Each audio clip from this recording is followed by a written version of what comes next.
안녕하세요. 리스펙 성형외과 김기용 원장입니다. 오늘은 이전의 윤곽 이야기, 광대 축소, 사각턱에 이어서 앞턱 수술에 대한 이야기를 해보려고 합니다.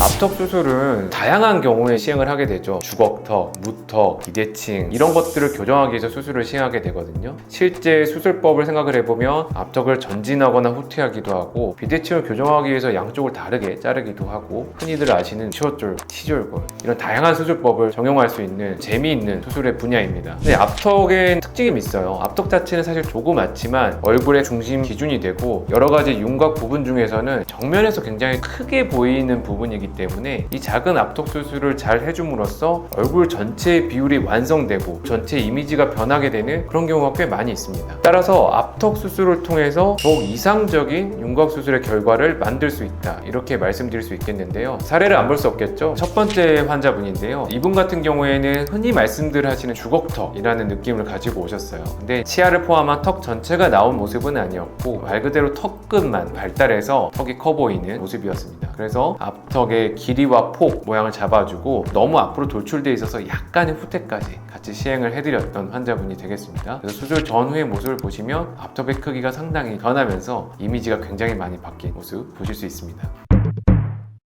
두 번째 수술은 앞턱과 사각턱 수술을 같이 했던 경우인데요. 되게 이제 턱이라고 해서 우리가 앞턱, 사각턱을 따로 얘기를 하지만 사실 턱뼈 자체는 하나에 연결된 턱이거든요. 그렇기 때문에 우리가 앞턱의 모양을 어느 정도 바꾸다 보면 그에 맞춰서 당연히 사각턱 모습도 같이 바뀌어야 되는 경우들이 많이 있습니다. 이분 같은 경우에도 앞턱의 크기가 커서 고민으로 오셨지만 앞턱의 크기만 줄이면 거꾸로 사각턱이 부각될 만한 경우였죠. 그렇기 때문에 앞턱의 크기와 모습을 이상적으로 바꾸면서 그에 걸맞는 라인으로 사각턱까지 같이 수술을 했던 경우가 되겠습니다. 그래서 이제 수술 후 모습을 보시면 전반적으로의 크기가 작아졌으면 물론이고 전체적인 비율이 굉장히 좋아진 모습, 특히 제가 항상 강조드리는 턱의 기울기가 굉장히 좋아진 모습을 확인하실 수 있습니다.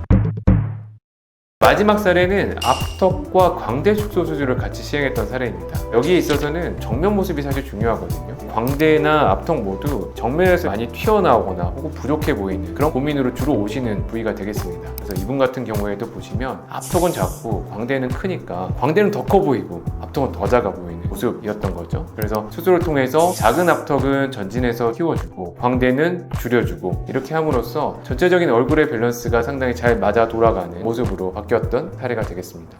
오늘은 이렇게 윤곽 수술 중 앞턱 수술에 대한 이야기를 해봤는데요. 다음 시간에는 이 모두를 종합한 흔히 말씀들 하시는 윤곽 3종에 대한 이야기를 한번 해보도록 하겠습니다. 이상은 리스펙 성형외과 김기용 원장이었습니다. 감사합니다.